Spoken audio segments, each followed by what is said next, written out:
If you listen to the Rotating Tab podcast, then you know we are big fans of Epic Brewing Company, located in the Rhino neighborhood of Denver.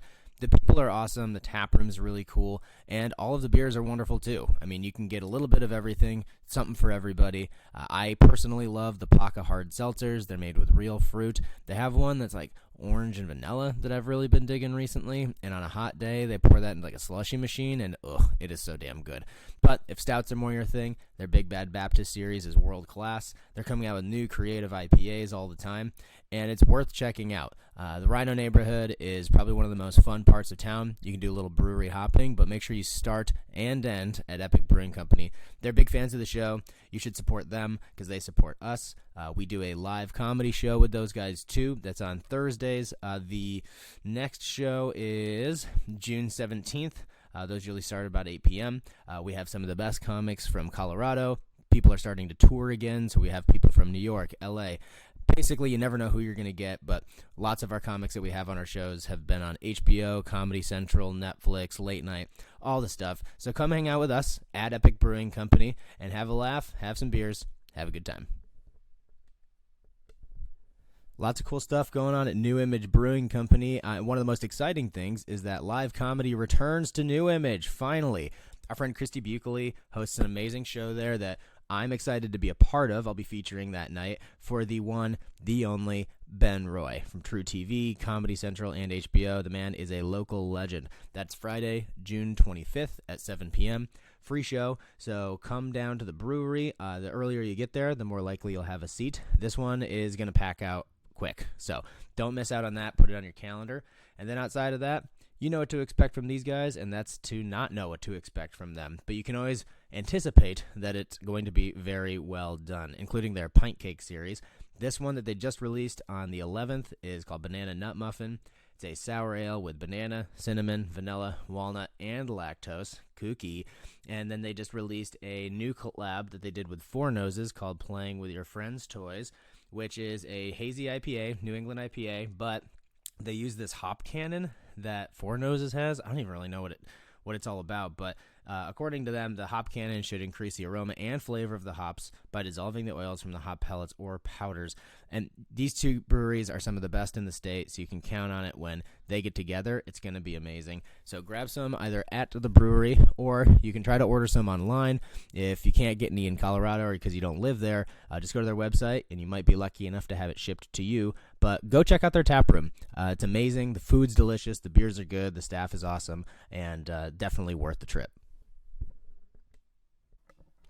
Do you run or work at a brewery tap room that doesn't have a kitchen and you're always left scratching your head about what to do about it? Because, hey, we got a full tap room here. People are pounding beers. Somebody just shotgunned one out of nowhere, but they happen to get hungry. That's a problem with the human condition. What can we do? Well, you're in luck. You can actually order some Rocky Mountain Pizza to serve right at your tap room so that people never have to leave and they can have delicious food right then and there. Rocky Mountain Pizza sells pizzas wholesale, so you just buy them in bulk from them. And they even supply you with an oven so that you can cook the pizzas right on site. It's super easy. And they're really amazing people. So if you want to support a Colorado business, feed your customers, and improve the quality of your tap room, Rocky Mountain Pizza is the spot for you. You can go to rmpizza.com to put in an order, and you can even request some free samples if you want to try it out for yourself. They have cheese, pepperoni, sausage and pepperoni, deluxe, and then in the rumor mill, the pizza rumor mill, if you will, they have a margarita pizza coming out, and then closer to the end of the summer, they have a barbecue pizza coming out as well, which both sound absolutely delicious, and I can't wait to try them myself. But if you're at a tap room, you're having a beer, and you see a poster for Rocky Mountain Pizza on the wall, fucking order it. If you're hungry, it's delicious. You won't regret it. It's going to go great with that beer that you've got in your hand, and it's so good, and you don't even have to leave. You can trust me on that one. Grab some Rocky Mountain Pizza, whether you're running the tap room or you're just sitting in one, because it's so damn good. I think my problem is that I'm just a little bit of a slut when it comes to beer. Welcome everybody to the Rotating Tap Podcast. We've got Steve Vanderploeg, Corey David, and special guests. Maybe beer people talking comedy or comedians talking beer. Listen up everybody and we'll see what you will hear. I won't waste any more time cause it's going very fast. It's the Rotating Tap Podcast.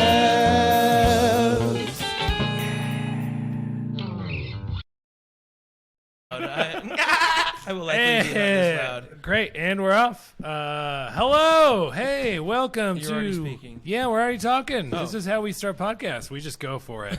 I need Welcome. a goddamn beer. Jesus Christ. Yeah, get a beer. This was such a chaotic situation to walk into. That one, let's. Oh, you want to save that one? Well, then where's the drum roll? There's a bunch in the fridge. Is that a shotgun halfway through? We'll redo this. This is a horrible start. No, These it's not. mics peaking are going to going to give me anxiety this whole show. Yeah, Steve has to work. I can't not watch the levels. Hey, be professional. I'm a film student. One at a time. One at a time. No, I am too. I know. It's hard. Man. All right, everybody. Welcome to the Rotating Tap Comedy and Craft Beer Podcast. My name is Corey David. Whoa. Wow. You Wow. got it. Do you want me to handle the audio levels on this? Yeah, or you got get it? in there. Well, Get hey, in there. we got- Here, I can just put this up like that. So then Anyway, we're doing a pretty unique comics episode tonight because we've got some fun people in town, from out of town, some locals, some not. But we've got a really great lineup of beers, which we usually do beers on the show that we hate. Yeah, we're doing hype beers. We're doing a lot of hype beers tonight, so we're very excited about Yeah. that. By the way, I'm Steve Vanderploeg. Yeah, thank you. So you had so many things going on. He had headphones. He had to turn knobs like they were nipples for a second, and he got flustered very fast. Dude, I'm just saying, like, if you're twisting nipples, you better be careful because you turn too hard. Yeah, no, we're good. I mean, we'll edit something if we have to, but the less editing I have to do on the show, the better. Peter, pull this thing a little closer to All you right, so you I can bet have you it. quiet. Yeah, no, just that mic, you have to be a little closer to it. Yeah. So, guys, do us a favor. Tell us who you are, because this is pretty unique cast characters that we've got on the show today. Hi, my name is Brent. Welcome to Rotating Tap Podcast. My name is Brent Gill.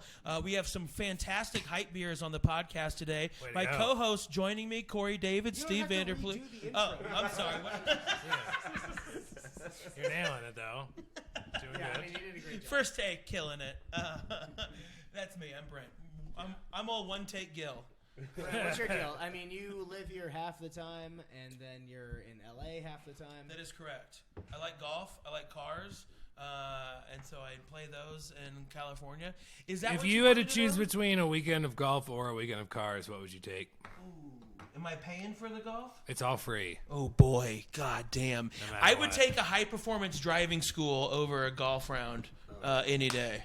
If I didn't have to drive my own car, like if I could drive one of their like new M4s or M3s or like an M2 comp, that'd be pretty cool. How about M4 on a golf course? M4 on a golf course, even fucking better, bro. Let's fucking go. Yes. Find out how that trap cornering is.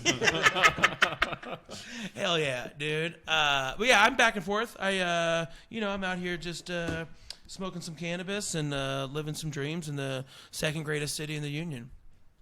Mm-hmm. Keep it going around the circle. Who else we got? I'm Peter Heinz. I'm in town this week doing shows from Indianapolis. Basically, I'm here because I believe in Fauci and I got both my shots. Because So I believe in Fauci. I'm a Fauci fan. He's all about Tony Fauci.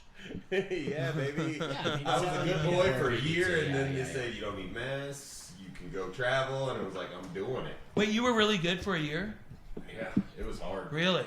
Yeah, I have some people in my personal life, without getting too serious, that like I had to be very careful with, so that I could still, You just didn't avoid him like I did?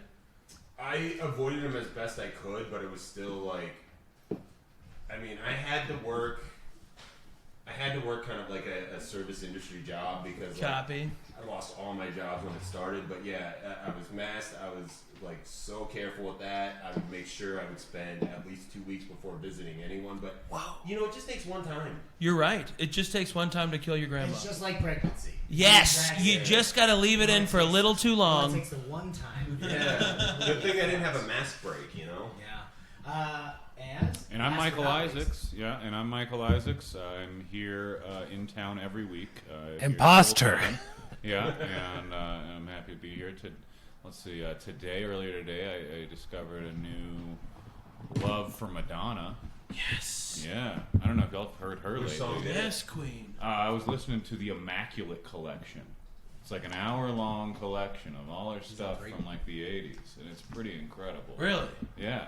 All of her stuff from the 80s? She's just like who? Why did no one tell me that she was one of the best, except for countless women and gay men throughout my entire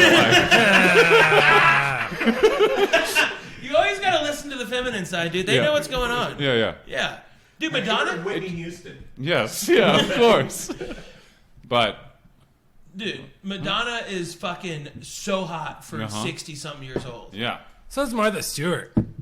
She's even older. Interesting. She's She's even older. She's Yeah. gotta be 75.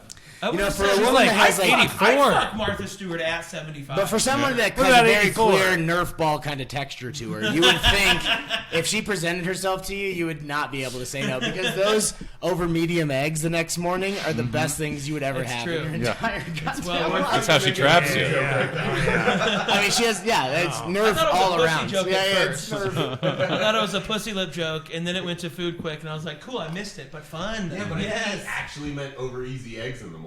No, over medium. That's the gold standard. She even says that in the Orange is the Blue New Black episode that she's in. It's literally the gold standard. One of the fun things we love to do about having comics on the episode is that we just talk about everybody's different experience with craft beer, because this is normally kind of a nerd-esque kind of podcast, even though we don't really do a lot of nerdy beer stuff on it. Fuck nerds. Yeah, fuck the nerds. I've been saying that for years. This is mostly a debaucherous podcast about craft beer. So if you guys actually just let us know, what was everybody's like? You remember your first beer, first and foremost, and then what is your relationship with craft beer? My first beer, besides just like grabbing a sip or something, I started drinking not late, but like at 16, 17, you know? Yeah, real late. Real late. Well, compared to my friends, I guess, you know? It was never, like, for me, it was, high school was, junior high was mostly weed. We smoked, I started smoking weed when I was like 12. Okay. Yeah, but I didn't drink alcohol until I was 18. Yeah, So in similar camp, Yeah, I quickly went alcohol, weed. 1 year later, harder drugs. Oh, yeah. It was a real quick Alcohol, thing. weed, cocaine, heroin, yes, pills. You're the gateway guy. You're what I got warned about. Yeah. Yeah, I think so for sure. Yeah. Well, I mean, I was lied to forever. I could see that being like a character in the Conjuring universe, the gateway guy, and it's just like, I'm the gateway guy. And I don't know, my friend's parents were out of town. We ended up drinking at his house, and at first I was like a little scared, to drink. And so like I would take a piss outside and I'd pour a little of my drink out. And so by like two hours in, they were like, "You're not drunk like at all." And then I got real drunk with the rest of them. You got bullied into it. I mean, like, I wanted to, but I was also like, I didn't, I was like, what does it do, Yeah. Okay. I'm still figuring that out. I have no idea. Yeah. and then after that, I like drinking. I don't know. Okay. It's a good time. Yeah. Nice. Mine was I drank way earlier because I'm a good Catholic boy. I started at 13. There you go. But mostly it was just like skimming off the top of my dad's alcohol bottles. But my first craft beer that I remember that like where I was like, oh shit, this is something. Was that right there. We're going to leave that in. We're going to leave that in the edit. Oh, we leave all the burps in. Yeah, they're all in If there. you guys have a better burp, I challenge you to do so. Oh, don't do that. I will. Because I'm going I to challenge you to do everybody. so. No, you I've been won't. belching since I was a child. No, you won't. I've been the Bro. belching champ on this show. I am the belching. And that's what you use these microphones for Game on. constantly. Yeah. Okay. I'm just here to watch the Olympics. I like watching the best athletes from around the world gather in one living room. The Belch Olympics. But no, Dogfish Head 90 Minute was what really like opened me up where I was like, oh damn, this is. That was the one that really spread your legs and it really just opened you up. It got me loose. Just gaped you like real hard, and just somebody shoved a 60-minute bottle up your ass, and you were just like, "I love Sam Calgione." Yeah, and I was like, "You're an 8.5. Get in me." Yeah. He's upgraded to 12.5s now, so. Hell yeah. Brent, what was your? Did I miss that? Yeah, well, I have a lot of experiences, but I'd say probably the most memorable with a craft beer, because of course we all stole our parents' beer and drank with our neighbors. But my first memorable experience with a craft beer was my older brother, when my parents were out of town, had a big party at the house, and they got a keg of Breckenridge Avalanche. Oh yeah. And this was probably, I was a freshman in high school, so this was 2000. That's it, just 2000. 2000 and 0. 2000 and I got fucking annihilated. And then, so my brother threw the party with our buddy Ryan, and then Ryan's mom came to check on the house because my parents are assholes. They're like, "Hey, Susie, can you go check on the house?" And there's like 100 cars in the driveway, and she just rolls in and rolls downstairs, calm as shit, and she just goes, "All right, guys, time to go." And I just scurry upstairs, and I am belligerently drunk, and it was great. I didn't even throw up that time. I felt like a champ. nice. That's a hard beer to start with. That's a very hefty Avalanche. beer to get drunk on. I'm you not had- super familiar with that. What style is It's it? a heavy lager, not a lager. It's An like amber. Amber. Yeah, The that's worst right, beer amber. style on Yeah, the planet. It's a tough one. It's absolutely the worst. The They're- ambers are. Why do you think it's the worst? Dude, Oh, it's just the Ambers are blandest. So bad. It's Why? the blandest of the Basic. bland. They're Yeah. basic. Nothing It's else. heavy though. Yeah, it's heavy, but is that what you want in anything? As Like a quality point. 15-year-old, I don't think I want any of that. You're just like, I Oh, want dude, heavy. as I want something 15-year-old, I would heavy. have done that. I did. I went to the Snowball Festival up in Winter Park. They had one time, and it was like Kendrick Lamar was headlining. Heard of them? Yeah, that's good. Relevant on pop culture, Brent Gill. I've always been on top of it. Hey, They, Mom, if you listen to this, he is a musical artist. we made a bunch of vodka gummy bears and then had a bunch of we got a 6-12 of Avalanche ale and just made Beermosas and got fucking hammered on orange juice and Avalanche. Oh, gross. Yeah, oh, dude. Have you guys ever actually done like a brass monkey? Have you ever done like a proper? Is that a brass rusty monkey? nail? It's OE and you drink it down to the label and you Rusty fill nail. it with OJ. orange juice. You never done that? Like that Beastie Boys song, "Brass Monkey." Okay. That's what that's about. That's what that really? Yeah. I've always called those rusty nails. No, you Where are drink it from? down. You drink it down. I forget the specific lyrics, but it's drink it down and then you fill it back up. That's very specific to Then you got like drinking the Brass Monkey OE. in a cup. Yes, yeah. That's That's what- the mixture. I They believe Rusty designed Nail that is- at the lab when they were making OE, and they're like, okay, we don't like what we have if we fill the whole thing. But if you strategically drink it down to the label and then fill it with your favorite Dole, it will Bob. be the beverage Dole. that gets the fucking party off. The Pineapple Black and mango. Mild business model. Yes, yeah. Don't use as intended. Well, it's like Dutch Masters How much too, money right? are they wasting on the tobacco? Right? For real. Yeah, why is Your Dutch? sweets? Why even put it in there? What are we doing? What are we doing? It's like a Give Dutch. us the rapper. So much extra time. Yeah, they're just giving away all of this extra tobacco. All of the entire tobacco industry is just basically stuck on being a filler for another bad. product. Yeah. That's the only thing that's keeping it together. That's the backbone of the whole I thing. feel like I found a stick in one of my Swishers one time. Like a legitimate Like stick. a legitimate stick. They're just gonna start filling it with sawdust. Yeah, using this It's just going to be a plastic cylinder. Yeah. If you smoke it at this point, it's on you. Like, Anybody find a rat bone in one yet? That's got to be out. That's how you get real hot. Rat bones? Rat bone. What do you think fuzz made out of? It's not just rat bone, bro. dude, I got shit for this when we did the podcast with Josh Blue, but I'm more of a ramen fan than a pho fan. Like, where do you No, I guys agree. stand I on think that? ramen for sure. I don't like either. I've only had pho. You don't like either. I don't like either, but I would take ramen over pho. I don't know what pho is. Pho it's The Vietnamese version. It's It was ramen. it's a worse version of ramen than the Vietnamese yeah. people No, I like ramen. like than over ramen gets I like the noodles more. You get eggs and you get other veggies in Yeah, there. if you get like real ramen, not like the college student package. No, no, Oh, that's the only kind I like. It comes with the egg. I mean, that sells it for me. It comes with the egg, yeah. But if you had a prepackaged version of an egg, yeah.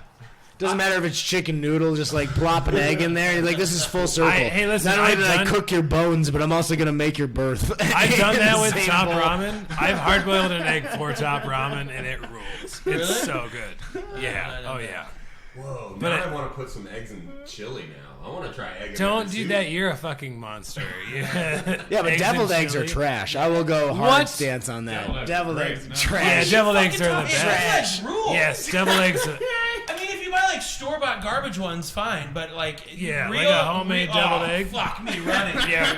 Oh yeah. Yes. I mean, my to be dick in fair, that you shit can't all run day. very fast, so it'd be I pretty easy know, to fuck it'd you. be So real easy. And I run on all fours. and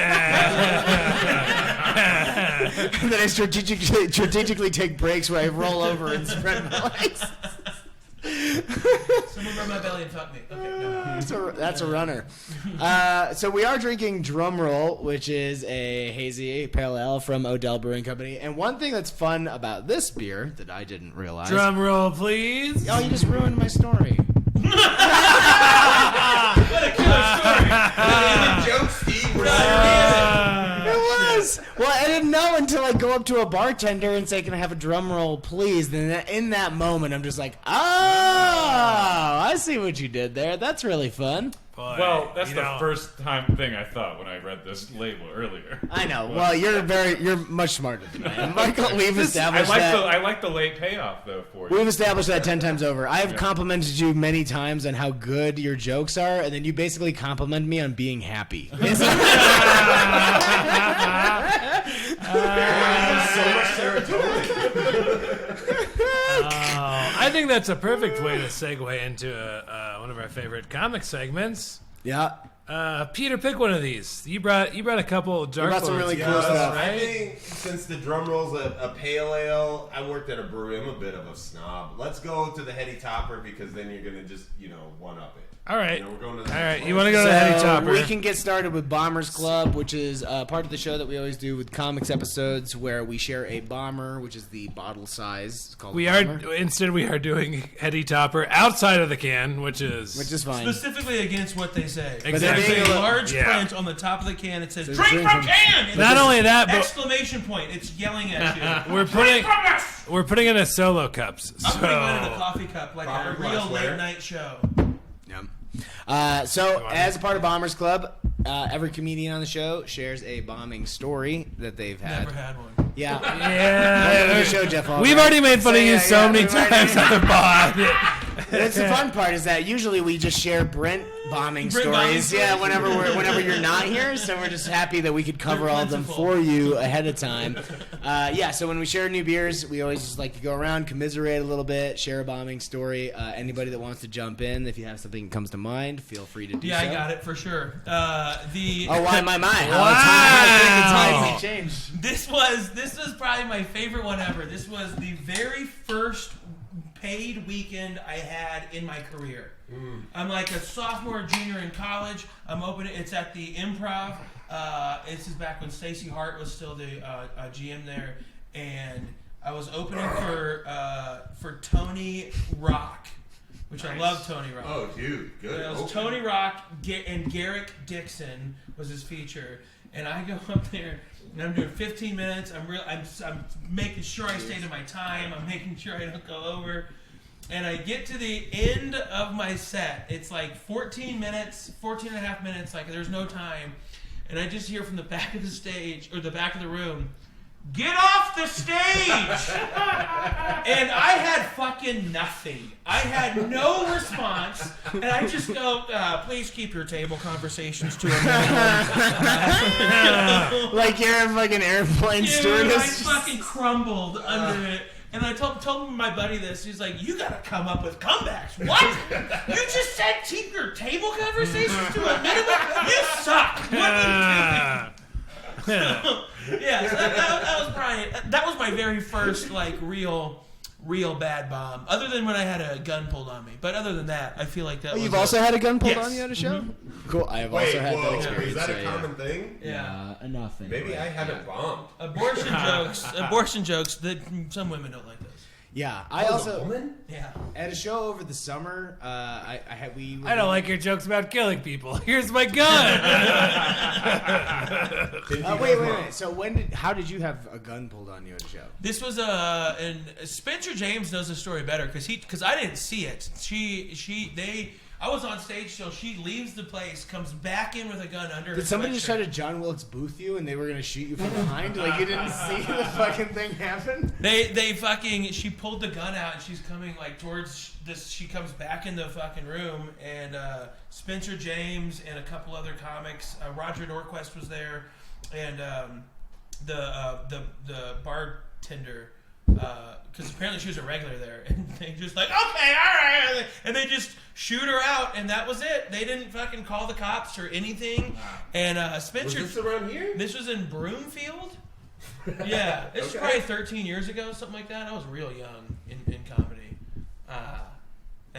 Yeah, I was told it was an Uzi, but I just don't believe that. Whoa. An Uzi. Yeah, how many of those do you see? No, I was picturing a handgun. No, he said it was a big gun.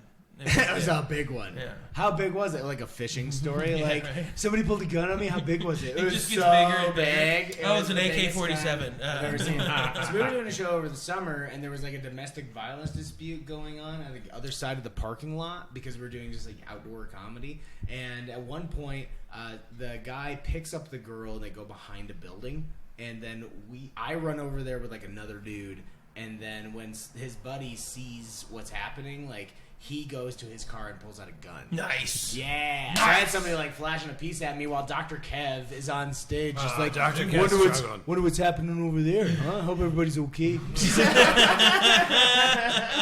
to do security. He could handle it. He would have handled that Yeah. shit real yeah. nice. I know he could, yeah. I could just see him just being like, everybody's, hey, just gotta calm down, you know? Just like, get Man, everybody's trying to have fun. yeah, everybody's having a good time. I know, she fucked her. That's fun. I don't know Dr. K, but I'm it taking sounds down like dogs an art bigger teacher. than you. Dr. Kev, yeah, he looks like an art He's teacher. an animal doctor. Oh. Veterinarian, I guess. Yeah. Oh, yeah, that's what it's called. Yeah, that's the word. Video's off, so you just kill that link. Oh, hell yeah. Fuck you. Video's not working. I'm not gonna figure it out. So. You don't want it. Oh, this is so much sexier. Now we're going to get drunk. Ooh, Yeah. we just got into the This is evening portion of our show. sexy lighting. All right, so Brent just shared his story. Before we move on, since we have a bunch of different beers to talk about, we are going to talk about Alchemist Heady Topper. For any of the beer nerds that are out there, this is one of the original kind of hype beers. This is something that people go really far out of their way to get it shipped to them, trade for it, all that kind of shit. It's out of Vermont. It's a cult classic for sure. Some people say it's a little outdated because hazy IPAs have kind of evolved a ton since it's come out. But I do want to just kind of get your guys' general perceptions of it, not knowing much about it. Peter, did you know a little bit about this before? I have had it before, but I worked at a brewery where like we got lucky enough to like have people drop off those special beers because this was one of those that was like Beer Advocate's top 3 every year kind of thing. Yeah, this was like the number 1 rated beer in the world for like a long time. Yeah. This was? Yeah. Yeah. Yeah. Huh. And that's why I like to get comics perceptions on some of this stuff is because you know how we have everybody has things that they hold very near and dear to their heart, right? Like cat, and yeah. then once you're in it, once you're so far down the rabbit hole, sharing that experience with somebody that's not in the rabbit hole, you're like, they don't get it. So is the value of it almost kind of, does it actually translate to the person that's consuming it that doesn't know everything that we know kind of thing? And so that's why I'm just curious about like what you guys think about it. I mean, if we want to put it in like a comedy perspective, like Heady Topper for hazy IPAs is like the Lenny Bruce for modern stand-up. Wow, you're dogging it that hard. It was doing something that like everybody started to emulate because like at the time, so good and on heroin. And so yeah, have people passed it? Of course. But my argument would essentially be hazy IPAs have gotten worse collectively. I mean, how old are we talking? This how old is is this thing? 10 years. Well, if you read on the back of it, it said drink young and fresh. Drink it young. Yeah, I don't like beers that give me an instruction manual on how to enjoy it. This dude's got 6 paragraphs on the back. He's got a fucking essay on the back of this goddamn can telling you why he likes it and how to drink it. I'm like, just give me a fucking beer, bro. It sounds like a letter that your mom would have written you at camp. Yeah. You know what I mean? Like, just be like, do not talk to girls. Yeah. You are going to talk to girls. Make sure it's in a public place where Right. other people can be. Well. Do not hold their hands. P.S. Always Yeah, wear you a really condom. can't tell they're going out of style from their desperation. So this was one of the best beers in the world. You said? Yeah, it was rated very highly. And one of the reasons that this one always ranks really highly for me because it is a hazy IPA. So hazy IPAs used to be, it just was unfiltered. That was essentially what categorized it. And that essentially changed because people just started using certain hops. They made it. They added certain things to the beer to make it sweeter and more palatable. Orange juice. Mostly cum. That's probably why I don't like it. And then the brass monkey comes full circle. I'm ignorant. What makes it hazy? You literally just said it. You don't filter it. No, it's ultimately like filtering, but sometimes people will add shit to it, like baking baking flour. Under the sea. Under the sea. This is Ariel's favorite beer. Just Heady's Hopper. But it's essentially like this unfiltered quality about it. Gives it more texture, and it makes it a bit sweeter as well. Okay. That's usually I call it a long release. I don't know if that's the right term. But Yeah. I feel like that's a good way to explain it. A long release. I've never heard that. I don't analyze beers quite like that. As opposed to a premature release. That's what you had before the show. Yeah. Oh, you're goddamn right I did. That's why they call it Heady Topper. Yeah. He was so excited to do the show, he jizzed in his car. Wouldn't be the first time. Yeah, so this one was the reason I like this beer so much is because yes, it's hazy. It's got like a little bit of a softer quality to it, texture-wise, but it's still bitter. Like it still tastes resinous and kind of piney, as opposed to a lot of other hazy IPAs that are out there that are very sweet dominant and they take on tropical fruit variety kinds of flavors. It's just beer orange juice, yeah. Yeah, and a lot of them. I don't know, man. I've had beer orange BJ, juice, if you will. specifically Beermosas, but I've also had like really. There's a lot of juicier beers than this. This is not that juicy. I wouldn't say it's juicy at all. But that's the thing is like that's not what it was intended to be. This was intended to be a West Coast IPA that they unfiltered. That was it. And then everybody they took that model and then they changed it from there. Sure. And this was never meant to replicate what's happening now. This set the standard of what it was at the beginning. Peter, you're up next. We're getting there. Yeah, I know. Peter I already had one vocalized. earlier. He did have one. Peter vocalized what he thought about it. Brent and Michael, what do you guys think about this beer? Michael, you go ahead. Knowing what you know about it now. it's the best one I've had tonight. I'll tell you that. These are sweetened to the point. There's like maybe a half a paragraph here. Because it's a 12 So it's all about reading. Drum roll. It all comes down to reading. Fucking beer cans. Listen, the less I have to read, the higher the ranking is. This Heady Topper label that has a manifesto on it. It's ridiculous. You know what though? I used to love that as a kid with cereal boxes. Like the more on the back, like if I could spend the whole breakfast reading a cereal box. Yeah, I What? mean, I can't even count. Play the game, you idiot. I can't Talk to even your count how many family. times I've read the back of a shampoo bottle while I'm taking a shit. You know, you're just like, Dude, I swear to God, I was just thinking that. I swear to God. I was like, but maybe not even shampoo, cleaning products. anything. Anything around me that I can grab. That's what people did before smartphones. Yeah, That's exactly. literally- When people are like, oh, you remember that time before smartphones when it was so sweet? You're like, yeah, when I read the back of a fucking hydrogen Plus peroxide bottle? bottle. Yeah, The tags on a towel, how to wash them. yeah. Do not remove. Oh, wow. Oh, the sweet days. Yeah. The good old days. I mean, it's a good beer for sure. For an 8% beer, it's very smooth. I mean, as he says, it's scary drinkable. I mean, I will agree with Jim, whatever his name is, whatever the guy's name on the Jim Koch, I think. No, John Kimmich. Jim Conn. Yeah, we know where you're. John Kim Un. I mean,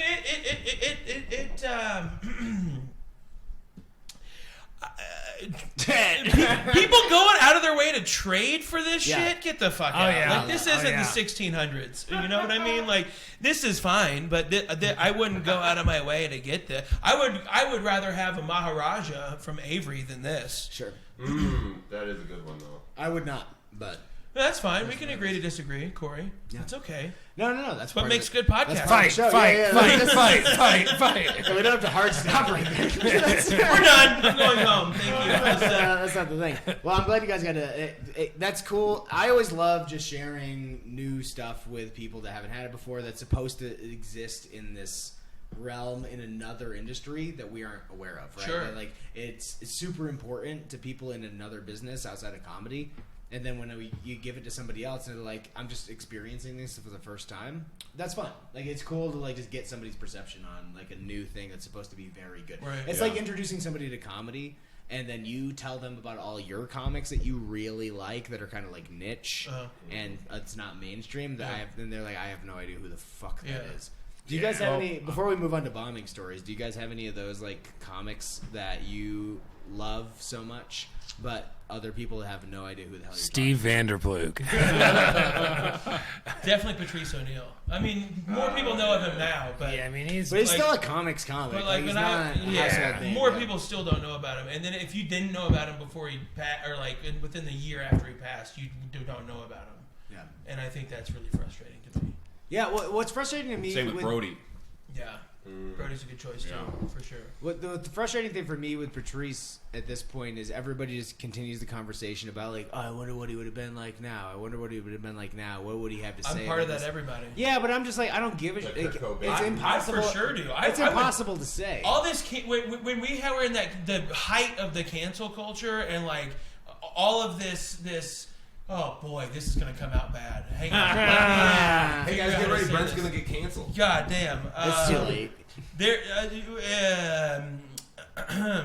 in the height of this shift that we have made, I would have loved to hear Patrice talk about that. Like because I aspire to be able to talk about social topics like he does, because he will make people hate their own group of people. Mm-hmm. Like he's so good at it that he's like, he'll say some shit and that same group will be like, God damn, he is right. We are fucking psychos. So Holy shit. My only counter to that would be, somebody that I compare to Patrice a lot, it would be like a Colin Quinn. And Sure.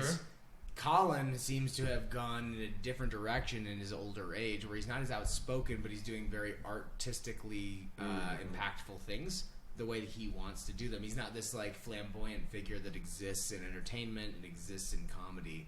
So that's where I'm curious about, where people are like, oh, Patrice would say this, Patrice would say that. I'm like, I don't really know that, because the counterpart that I think of when I think of Patrice is Colin, and that's not what Colin has done. Colin has done just like creative, very artistic things that he is very passionate about and that are very thoughtful. But it's not this outlandish thing that I think people portray Patrice to be if he were alive right now. So, And there's no telling what people are going to do after they... What would George Carlin stand on a thing? It's like, that's brought up a bunch too, and it's like... I don't like it. Yeah.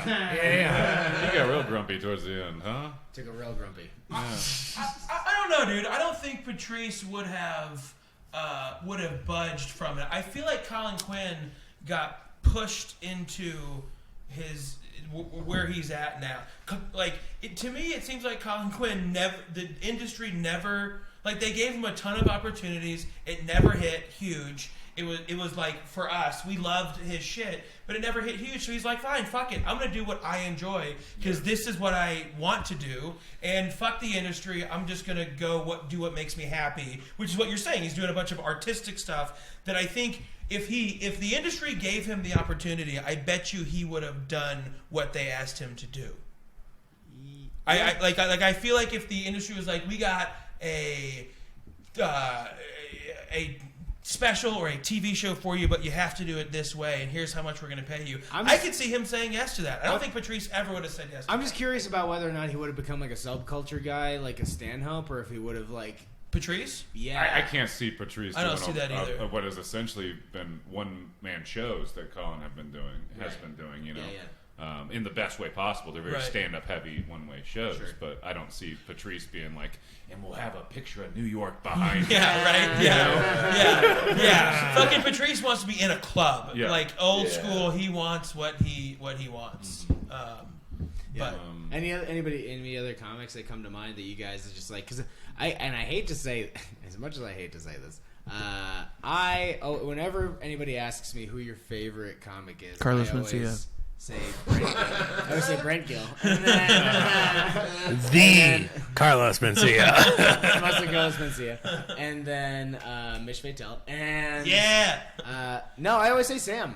I always say Sam Talent? Yeah, I always say Sam he's Talent. great. God, don't give his ego more boost. I know. That's But true. It's just exciting because it's He'll never current listen to present, this podcast. If it is I know. happening and and you I know see him, and it, it's yeah, and sure. like you're watching a fucking skyrocket, you know? So. Yeah, and I feel the same way with Stroop sometimes too, where because people ask you like, who do you think's gonna be the thing, and I'm like, well, I have insider information that you're asking me this question as somebody that doesn't have any of it, and then I'm telling you like, this is what I see, and that to me, all the indicators are like, fuck yes, right?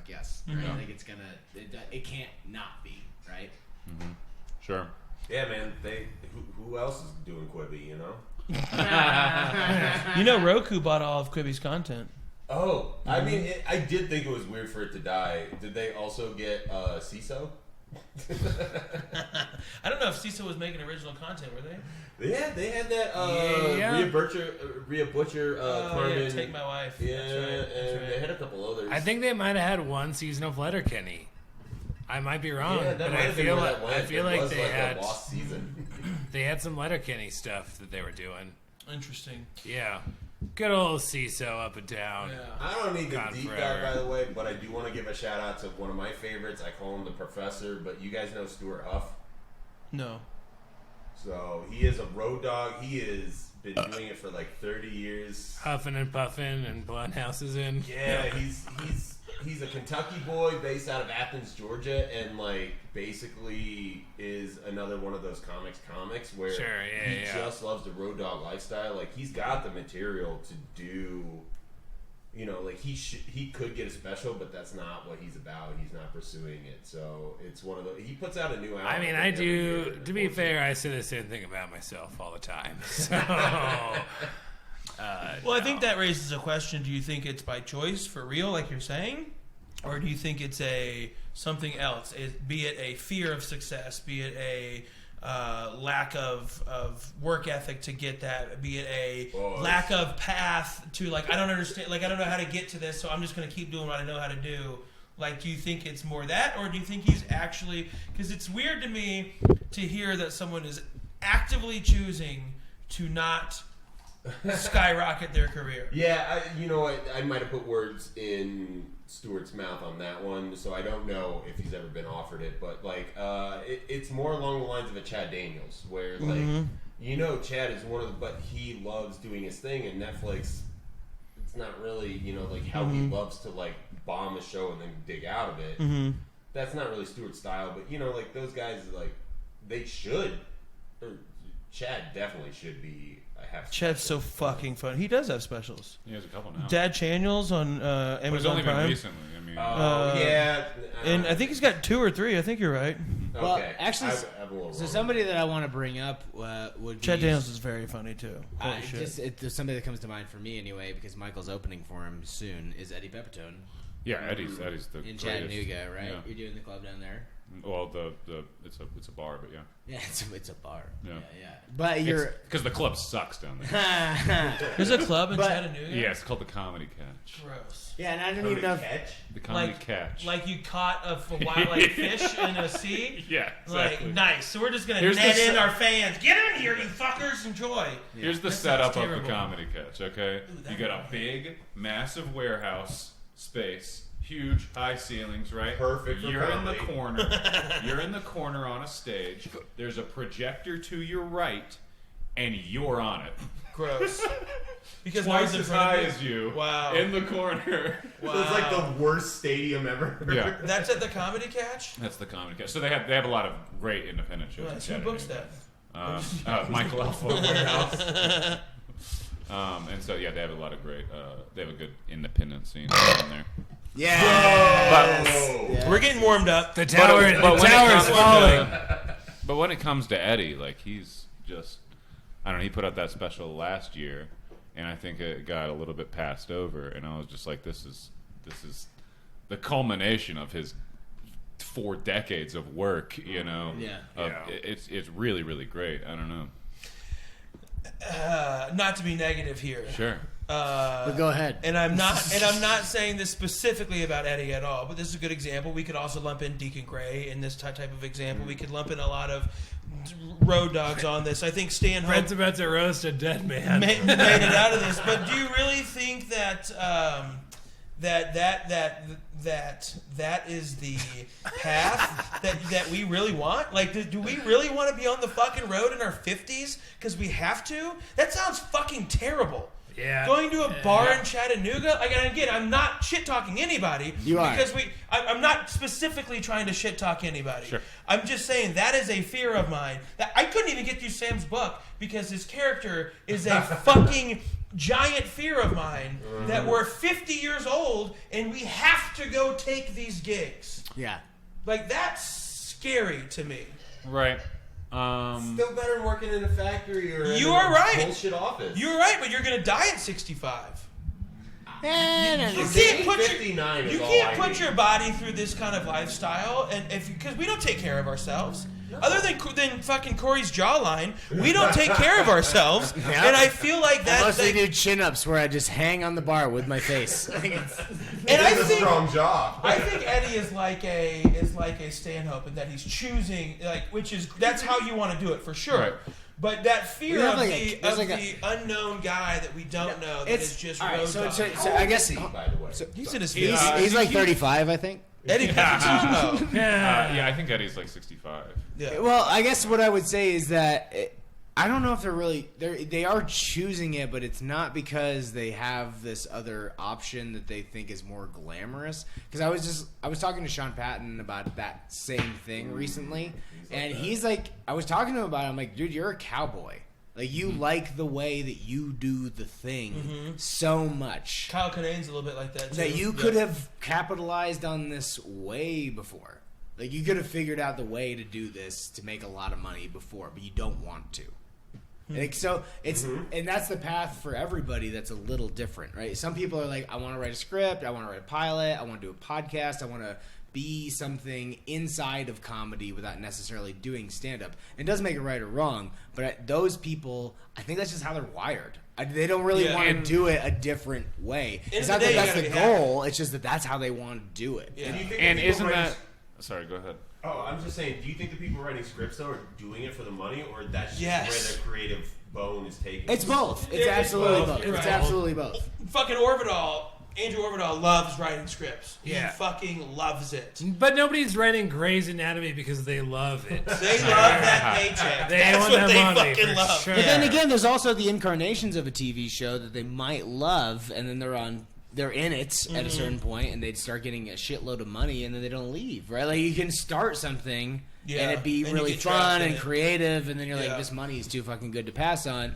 That's part of the thing that people don't really get about this world that we live in, is that there's so many different facets that you can do comedy. Comedy is the umbrella, Yeah. right? Stand-up's a leg of it. 100%. Writing is a leg of it. Yeah, yeah. Podcasting is a leg of it. It's Acting, all acting. It's all of this shit, right? Yeah. So if you can figure out ways to make money doing all the middle stuff, great. But Then you it's can not, keep doing your comedy. Yeah, but that's like stand-up. Yeah, to the long game with stand-up, no. But it unfortunately is the most fun. Oh, it's way fun. But that's also, I think, the best way to do it is you do stand up, you get good at it, then you find ways to do that middle ground shit that puts butts in your seats. So then when you don't want to do that bullshit anymore, you can still sell out 1,000-seat plus theaters. And Yeah, because I personally do not like acting very much. I like the idea of writing a script with my friends and then doing something with it. Yeah. But I like the money. Yeah. I like the money. yeah. And that's one thing that sucks about the difference between acting and comedy is that our pay rate in comedy has essentially stayed the same for 50 fucking years, right? Where You you gotta get unionize, baby. Come on, Amazon and us. We're But way then- too fucking disorganized. but I'll do a 30-second commercial and I'll get $1,500 for it. You know what I mean? So it's just that difference is undeniable. Okay, so you want 30-second convert. I gotta start doing some chin push-ups. I only have one role. I get typecast as the good looking, but something is wrong. I get typecast as the guy they don't even cast. Yeah. I get typecast as this dad who's 45 years old. Brent, what do you do are you doing any acting stuff out in LA? Like, do you audition for shit, or are you not in that world? I've auditioned for stuff, yeah, and I did not get it. I take acting classes and shit like that. I'm about to do a couple commercial acting workshops and stuff like that, because that, I think, is such an easy transition for a comedian, because all it is sales. Yeah. Commercial acting is you are selling a product, and if I was not in comedy, I would be selling shit, because I'm very good at that. And so that is, yeah, so that's kind of where I'm going with it, because I got friends that are making 6 figures on a commercial. Yeah, I know. That's the thing. Is that commercial? Oh yeah, if it's a national commercial, that's Bro, buku dollars. I got a friend who's it's in that crazy. AT&T commercial where she's doing the like whiteboard where she's like, all right, so it's a basketball thing. She doesn't say a word. She just sits there and looks confused the whole time, and she's fucking raking in right now. Yeah, it's nuts. So she's just the backup, like the. It's 3 people. It's Lily. It's the black chick that says stuff, and then the girl in the green, like in the green jacket. That's it's so the funny. girl in the green jacket, and she That's so doesn't. funny if that's what it says, like in the script. Black chick. Yeah. Because it's on, dude. It was March Madness. It was all over March Madness, Yeah, and it's still running now. Dude, how in did the script, Sean Donnelly do then on that? What was it? Sean Connolly? No, Donnelly? Sean Connery? out of New York. Oh, when he was that, a mechanic. Yeah. That was a great. Is this commercial series. is this the French vanilla? Yeah. Oh, I haven't okay. taken a sip All right, so we yet, should but talk. We should transition, pivot a little bit. No. What he poured was the regular. Oh, you We poured the regular? want money. Okay. That's And what we then- want. Okay, so we should pivot a And I little want to bit. fuck chicks. We know that, Brent. We want to pivot not to Brent's dick, but to the beers that are on the table, because this is a special episode where we have some really amazing, rare, limited beers here. One of them. May I ask, how did you acquire this Heady topper? Steve? They've been distributing it here a little bit more. Okay. Yeah, so they so weren't. it's not hard to get now? Or It is still. They It's only hard do to get. drops occasionally. Yeah. Okay. It's not readily available in distribution. But this one is Dark Lord, yeah? Yeah. From Three Floyds, which you've been to Dark Lord Day, which is a whole thing. If you want to explain it, please feel free to do so. Explain. Because that's part of the beer culture that is obnoxious and cool at the same time. It is the dorkiest of beer culture. So basically, Dark Lord Day, the only way to get this beer is to go online, buy tickets that is still based on a 1998 AOL online website that crashes constantly. Straight dial-up, yeah. And it sells out in 15 seconds of tickets because it's a worldwide thing. This is one of the, again, another beer that's like one of the most sought after things in the world. Not just like in the country, but in the world. Like people go fucking really far out of their way for that. So I want to try it. Oh, it's a Smells Russian like a imperial barley stout. wine. It's a big Okay. stout. Yeah. But so basically, I live in Indiana. Three Floyds is in northern Indiana, so at least geographically, I'm close to this.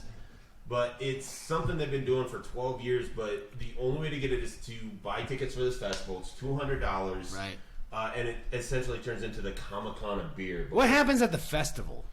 So that's the best part of the thing. A lot of furries show up. That's what I'm envisioning. It's a lot of role play. Like it's a lot of Dark Lord role play. Yeah. Well, Medieval. It's also a metal festival too. They like. Oh, that's Yeah. strong. God. Yeah, baby. And it it's is. supposed to be 'Cause served it's a at very- room temperature, or Pretty close. What do you think? Yeah. Brent It's seems a- to have an opinion on It's this. a death metal bar for sure. Like if you go to Three Floyds Tap Room, which they Yeah. unfortunately shut down, but it's like death metal the whole time.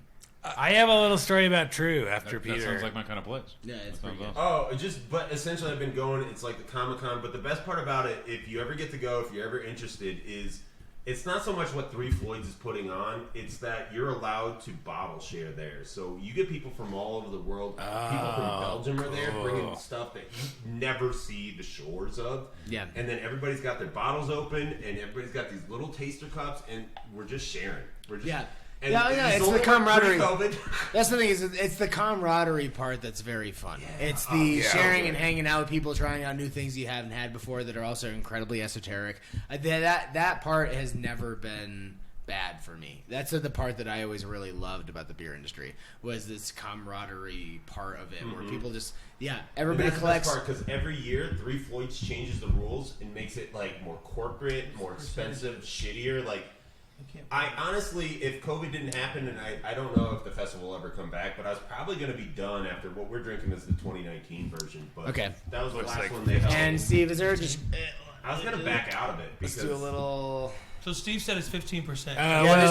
So there's no description on the label, but it's Dark Lord Russian Imperial Stout. I like the wax. Magenta I think glitter. it's a It's cool 2019. Oh, it's like a It's pink, 2019. purple wax With like glitter in it. Magenta with Pretty glitter. Yeah, yeah. 2019 is what it says. Yeah, it's rated as one of the best Imperial Stouts in the world, and The second sip was a lot better. Yeah, Brent, what do you think about it? Second sip was a lot better. First sip was like, Jesus Christ. I'm getting like some cinnamon on the nose. It's like, no, it's got like, it's thick. It's thick as fuck. Sweet. Dude, you can see it on the cup how much it holds. It's like I was wine. gonna say, it's got legs. Like exactly. Clings onto it. Yeah, so this one's got like a really heavy consistency. It's very chocolatey, of course. Not a lot of coffee, which you'd get in a lot of Imperial Stouts, but I'm getting like chocolate and cinnamon. It's like chocolate and cinnamon are like two dominant kind of like flavor profiles. Michael, what do you got?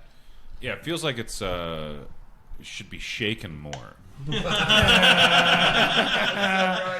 a fucking milkshake beer. It is. And I'm not convinced that there's not like a little bit of blood in there. Yeah. Just judging by the barbarian on the cover. No, I taste the iron. You're like not. You're not. That's what wrong. makes it metal. I looked up a couple things on Beer Advocate. Yeah.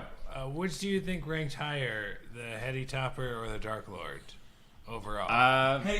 Ranked higher for what? Like, what do you mean? Overall best beers, according to people that vote. According to people that vote and seek out a survey like that, they're probably going to be niche and go with the Dark Lord.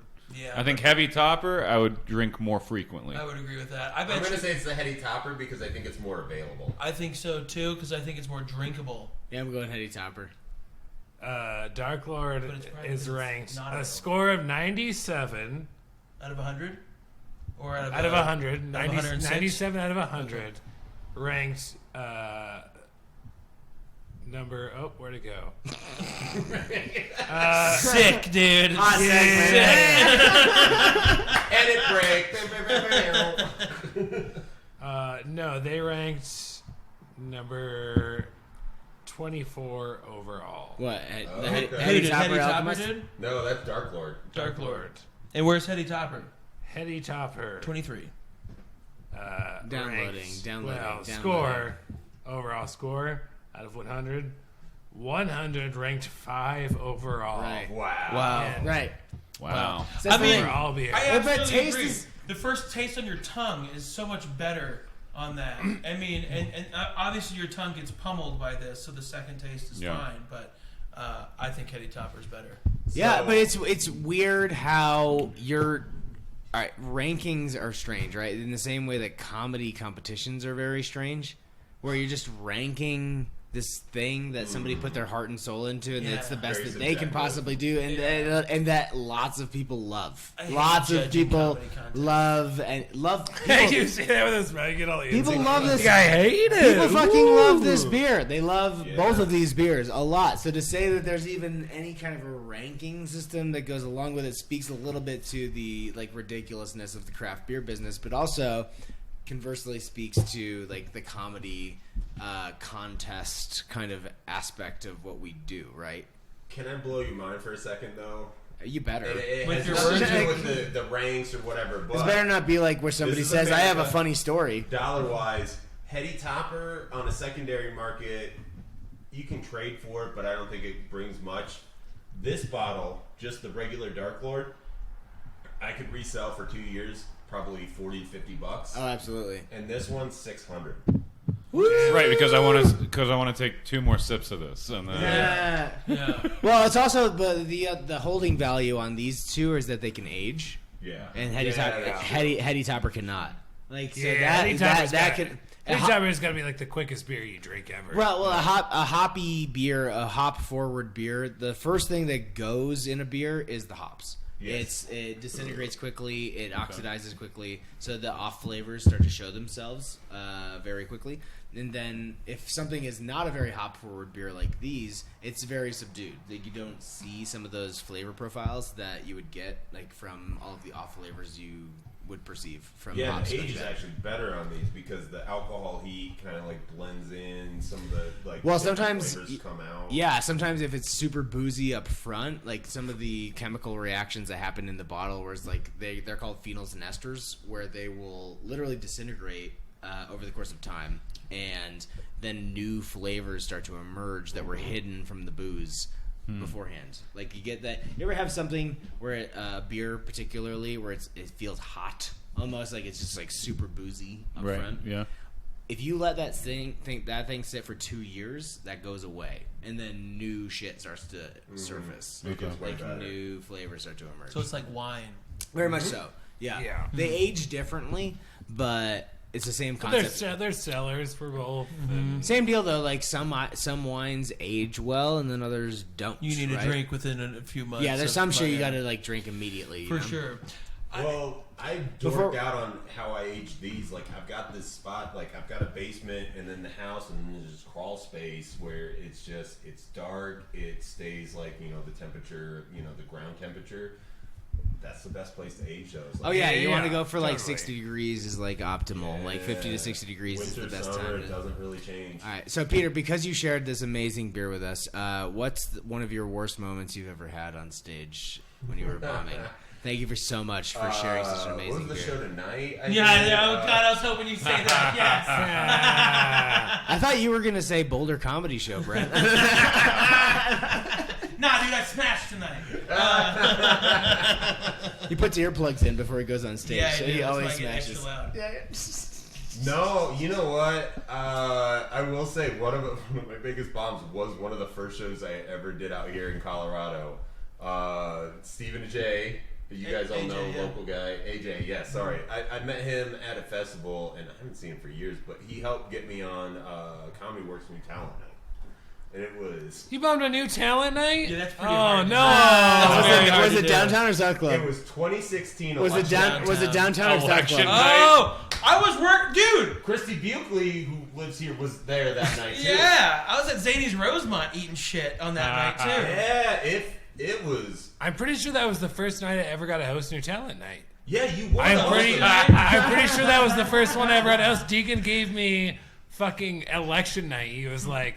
You want this one? No one else does. Yeah, I was like, yeah, let me get it, and yeah. So I was like a couple of years into comedy, but it was really my first time on the road. I got this, and I mean, Comedy Works, if you guys don't know listening, like one of the premier clubs in the country. But that night, because it was election night, I remember people telling me like, "Oh, sorry, it's normally better than this." And you guys still, for your like open mic night for the club, it had like 120 people. Yeah, we do a good job. But I think everybody else's minds were elsewhere. I was trying jokes that I don't do them anyway. It was just one of those where I was like so Indiana, and it came out here, and Denver's like, we hate this. They're just like, no. Hacky Midwest bullshit back home. Like, we don't want any part of this. But that's a hard bomb. I'm going to go ahead and tell you that right now. To bomb downtown is... on New Talent Night? It's real hard. It didn't feel good. And then to go into the green room, and right after my set was when Trump took Michigan, Wisconsin, or Minnesota, where it was, like, obvious, where it was like, oh, shit. Who's going to win? Did I do this? Did Deacon give you notes? I don't. Did you get notes? Did I roast you after your set? Yeah, you had a nice rip because it was a better laugh than anything I got. So I just remember walking off and hearing, I don't know what you said, but hearing the way they laughed, I was like, oh. I remember I guess the night after election night when everybody had all the news, everything like that. November 3rd. There was like every single comic that went up just did like this sad sack set. And everybody's like hugging each other and everything. And then a friend of mine who doesn't do comedy anymore, he puts on Charlie Chaplin's The Dictator speech. Oh no! And he sits on a stool. Wow. And I was like, that's lame as shit. And then I went up and crawled on the floor like a baby. So. Oh, man. But doing comedy on any kind of a night that's a big occasion for people, I'm just like, it's such a recipe for disaster. No matter how it's like you spin it. Doing comedy on September 12th, 2001. What a time to be doing a 4 One of the PM better show SNLs. on September 11th. These are very rare. Nobody ever does a 4 p.m. show. I'm pretty sure Rudy Giuliani hosted that SNL. Yeah, he was like, he at least came out and gave a He speech. threw out the first pitch of the World Series. He did SNL. Like, Dude, that was the best. That was a big career move for him. Yeah, he was in on it. Yeah. Gave all that back. It really propelled him to where he is now. Just giving presidential speeches behind a fucking bad hardware store in the middle of fucking Nebraska somewhere. So dumb. That was such a demise of the campaign, right? Where they were like they're giving their last speeches on like election day in an alley. Yeah, that's like slapstick. That's like best in show. That's a best in show bit. You know, Like you want to do an open mic in an alley? Come on. We have, but man, I'm not the president. I'm not. All right, before we get into the next beer, Michael, you got a bombing story for us. Let's see what's coming to mind here.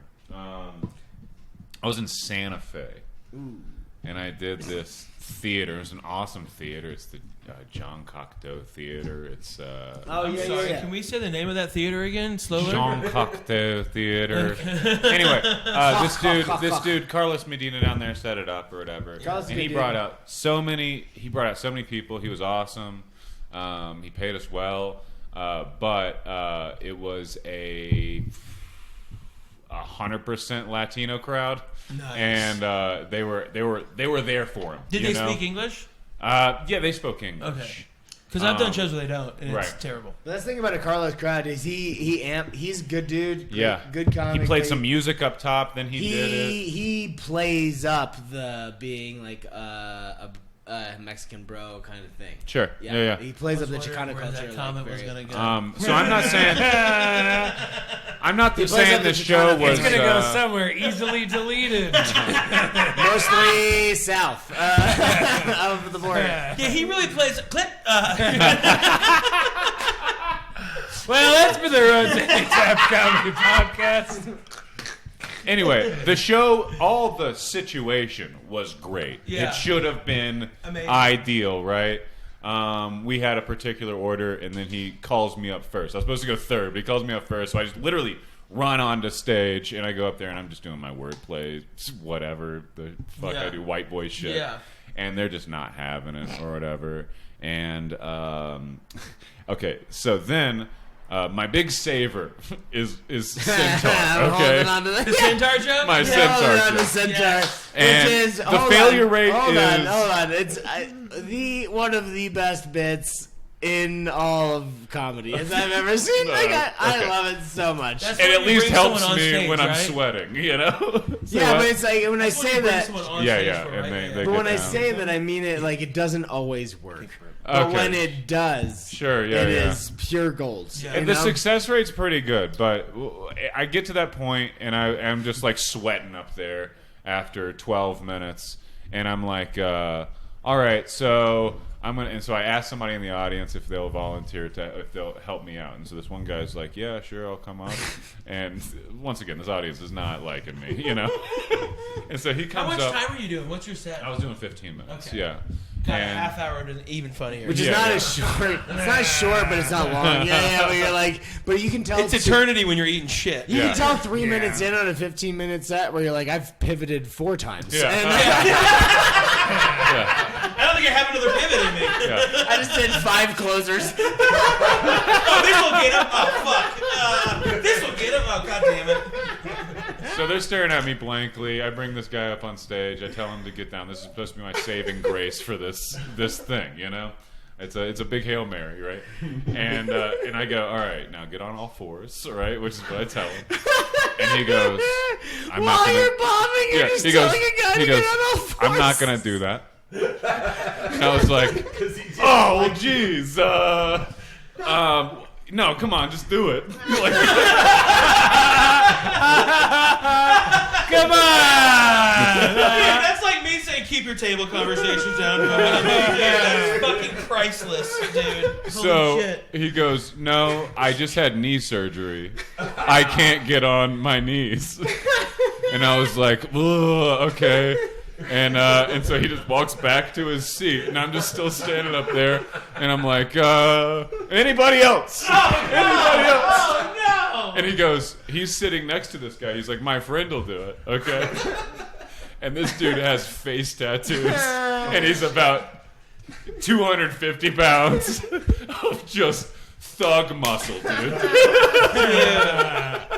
God damn. And I was like, This is who I want to make. all right, come on up. Couldn't get any worse than this. Come Do you on. want to pretend to be my horse? You got to explain the rest of the joke so people know why this is so funny. Okay, so yeah, the idea is I ask them to get on all fours, and then I stand behind them next to their head, making the illusion that I'm a centaur, and they're the horse of my centaur body. God. And So good. I love it so Fucking much. 230-pound Chicano gangbanger. so just this fucking guy nailing is it. reluctant, but he's cooperative. Why is he reluctant? All fours too many times. And I think, well, the everybody in the place knows the visual contrast between me trying to bully this person. Right. I who don't. would- It's also gonna be more. Yeah, I It's know. also Please gonna be. explain it to me in the most basic terms. It's also gonna be more like a giraffe at that point because Yeah. you're so skinny and he is just Yeah, like for prison sure. strong. Yeah, You yeah. know, like he's just got a big density. Yeah. Google Michael. It's Get more it of like a search. traditional minotaur, which the bull is actually a full bull on the bottom instead of just a bull-looking You're man. more of a you know? long neck than Yeah, the it's upper very body. Yeah. bottom heavy, you know. What's the giraffe version? Made for ramming, right? Yeah. And so that does kind of save grace, but I was just sweating or whatever, and this guy Yeah, because it's always so funny. he shook my hand afterwards, but he was like, okay, well, Is it one of those guys? You'll get him next time. yeah, exactly. Come to my place of work next Yeah. time. Well, also, when people like talk to you ever and they're like, "Good luck," I'm like, "Fuck you." Anytime somebody says Yo, that. what's the worst comment you've ever gotten after a show like that? No, the worst After comment is Bomber. when I'm standing next to somebody and they're like, "You did great," and then they walk past you. No, man, I got this last summer. A guy's like, "Hey, man, I forget what the bit was." He's like, "There's something funny there. Keep going." That's not a good one. You're actually pretty funny. God, okay, thank you. That's a weird one, yeah. Yeah, I liked it. I've gotten. I hope you find your path with Jesus. I've gotten that for sure. A couple times. That But was- what does the crowd say to you, not your grandma? That was from me. no, yeah, these were strangers. So this is the French vanilla. This is the French vanilla. This shit fucking slaps. This yeah, is it's the French So vanilla this cup of is coffee. what the Fuck first me. one we had, but then they put it in a barrel. They threw in coffee, vanilla, bits. and yeah. Here's some shit they put And in there. they put some toned back coffee. the heavy Put some metal vanilla. imagery. Yeah. They did. made it much more It's like sensual metal it's like- now. Yeah. It's goth. it's like very American goth, Beauty like, or yeah. something. So is here's what why they're this basing is the it off $600 of. bottle. American Horror is, Story. You get a random barrel variant, and like some years they would have different ones, but sometimes there's 50 different versions of Wow. the original Dark Lord put in barrels with different things. Like tequila, whiskey. So this one Like is. this is a sort. It's some sort of like Spanish aperitif. That So they it's put in. They'll it's get it's barrels dark. of- It's Dark Lord Oh, aged wow. in Sacharenes barrels with vanilla, cocoa, Google that word. cocoa nibs, and Citronales, coffee. whatever it is. It's still very aggressive, but It is So the heavy. consistency- but I really like it much So much the- better than the Dark So the Lord. consistency is the same-ish, right? Like Yeah. so. I guess. All right. So a couple questions for you guys. Consistency. Like, what's the texture like for you guys? Is it too heavy? I'm Is it too typically light? not a Like- stout fan. No, I actually don't even think this even.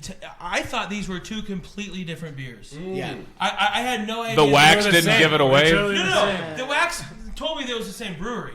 But I didn't realize it was the exact same beer, just aged differently. Differently, yeah. And this is like, to me, it goes. I think it goes down much smoother. It is thinner. It's not as thick, actually. for some I reason. completely It's not as agree. heavy, yeah. And I don't know what he's googling. Yeah, it. so I don't part even of know that- what this fucking barrel is. All right. So here's the deal with like Santrenus? something like It's a that. French sweet wine.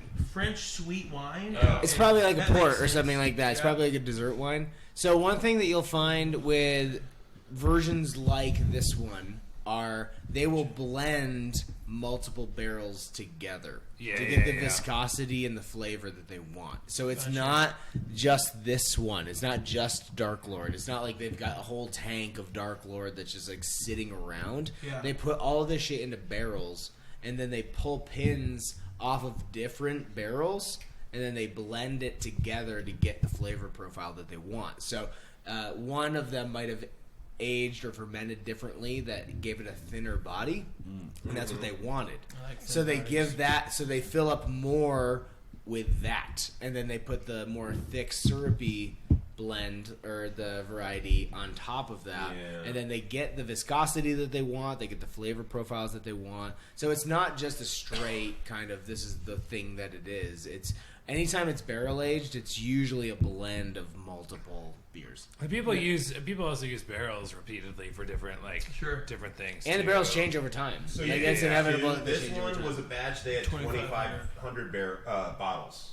Oh yeah. It's Some fucking of them are so less good. than 200. Is this also 2019? Yes. So it's interesting that they knew the pandemic was coming with this. Actually, that's crazy. Right? Oh, there's two bitches wearing. I can't say that. You Two gotta take women a wearing picture. masks. But what's the I'm sorry, I missed the significance. That they're wearing a mask. In 2019. Yeah, Illuminati shit, dude. They knew this was coming. Yeah. I don't see a Right? mask anywhere. What? This is What are you like talking about? It's two chicks wearing masks. This is a Rorschach test. It looks like two orchids. You knew what the name of dude. that test was. I see a golf course. I see a vase. I see my broken child. I'm depressed. But this smells good. It tastes good. Like the French vanilla is strong, immediate, and then I think the cocoa really kind of like is a nice finish. On this. This one is much more drinkable for It's sure. not as sweet. The other one's it's very heavy. It's almost got more of a motor oil kind of Gravity. heaviness to it, you know. And this one just I think maybe because it's the sweeter flavors, it just makes it even more drinkable. Motor oil. That's a good descriptor. Yeah. Because we all have drunk that. So. Yeah.